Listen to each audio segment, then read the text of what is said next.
Lo que se anuncia se cumple, es ley para los emprendedores y aquí estamos en el primer capítulo de mi podcast Hagamos Negocios. Nos encontramos en el café restaurante Miel, acá en el municipio Playa, en Séptima y 20, una esquina muy céntrica a la que usted puede visitar si está cerca por acá. Nos acompaña un público que ha tenido a bien estar acá con nosotros durante esta primera grabación de mi podcast.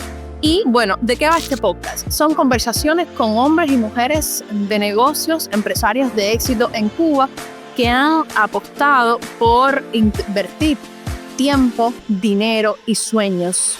Por tanto, abrimos los micrófonos y vamos a conversar hoy con Oscar Fernández, profesor universitario, economista y también emprendedor. Tiene su propio negocio que se llama Deshidratados Habana. Estamos aprovechando este momento para también darle publicidad. Deshidratados Habana, productos deshidratados que tienen un origen totalmente natural y que usted puede probar si decide acercarse a 11:42.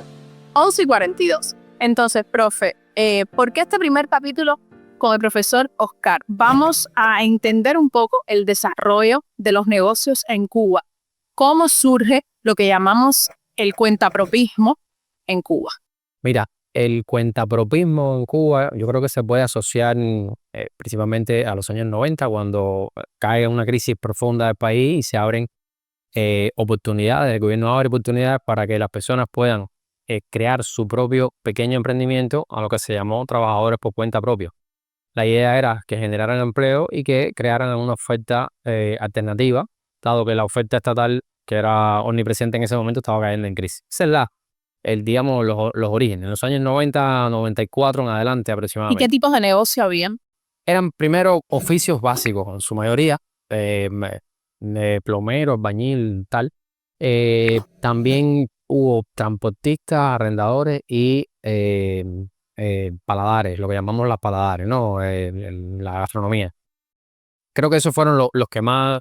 ¿Por qué no hubo cuentapropismo antes? ¿Por qué no trabaja por cuenta propia antes de los años 90? Mira, no es que no hubiera, fíjate, pero era a una escala muy pequeña. Era como un residual que quedaba de algunas...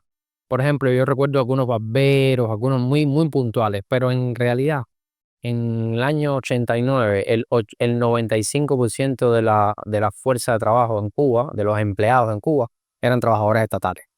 Quiere decir, era muy, muy, muy pequeño. Entonces, la apertura también podemos decir que vino por la crisis de los años viene con 90. la crisis, porque el sector estatal entra en crisis con la pérdida de comercio exterior y tal que hubo con el derrumbe del campo socialista. Muchas empresas cierran, instituciones del Estado cierran, se reestructura todo y hay muchas personas que quedan vacantes.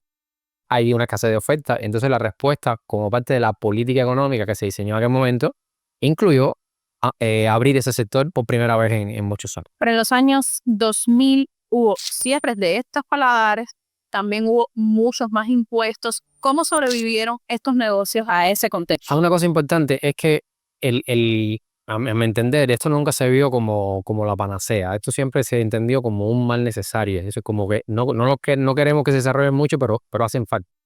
Entonces, esto tenía dos características principales. La primera es que no podían contratar fuerza de trabajo. Y la segunda es que estaban reducidos a un listado de actividades permitidas que eran muy estrechos. Ahora, en todo ese contexto hubo vaivenes en donde, por ejemplo, en algunos momentos no se aprobaron nuevos emprendimientos, nuevos paladares, no se otorgaron nuevas licencias. Entonces, aquellos que lograron sobrevivir se apropiaron de todo el mercado. Y florecieron. Y florecieron y crecieron. Si encontraban la manera de sobrellevar las calamidades, los enormes retos de todo tipo que puede enfrentar un pequeño negocio en Cuba, pues era una garantía que ibas a crecer. Porque el mercado te lo estaban regalando prácticamente a partir de las restricciones que le ponían al resto a que se convirtieran en empresarios. En el año 2011 hubo un boom de los negocios. ¿Por qué en el 2011 sucede esto? Ahí hay un cambio de contexto en Cuba. Primero, bueno, hay una persona, en este caso Raúl, que asume el poder en Cuba, el gobierno, y él viene con otra política diferente. Sus primeros años convocó a unos cambios que incluyeron desde el año 2010, finales del 2010, incluyeron, digamos, una ampliación del trabajo por cuenta propia, una ampliación del sector privado. fue muy relevante porque pasaron dos cosas ahí. Una es que se autorizó por primera vez a contratar fuerza de trabajo. Las paladares y los negocios anterior a esta época solamente podían, en teoría, utilizar fuerza de trabajo familiares. Pero ahora se autorizó y de manera ilimitada. Una paladar puede tener 50 trabajadores. Y lo segundo es que se amplió la lista de ¿Y por actividades. qué esa resistencia anterior a tener este tipo de subcontratación de fuerza de trabajo? Mira, hay una concepción, a mi juicio, que viene de un dogma heredado por la academia y por la práctica de lo que se ha entendido como socialismo en Cuba, en donde el sector privado, en todas sus manifestaciones, se supone que es antisocialista y se supone que es digamos, una semilla de capitalismo en Cuba. Eso es una distorsión conceptual muy grande, porque la única manera en el mundo de hoy y que tú puedas llevar adelante una economía que cumpla objetivos sociales es teniendo una economía heterogénea. Y cuando tú tengas coexistencia de esas diferentes formas de propiedad, y el sector privado tiene que jugar papel. Sin embargo, hemos mantenido la concepción de que el sector privado es competencia. Ahí hay muchas cosas a la vez. Una de ellas es que, bueno, en aquellos sectores en donde el Estado entiende que son sectores de alta rentabilidad y que funcionan bien, en donde el Estado entiende que funciona bien, no quisiera que hubiera competencia privada.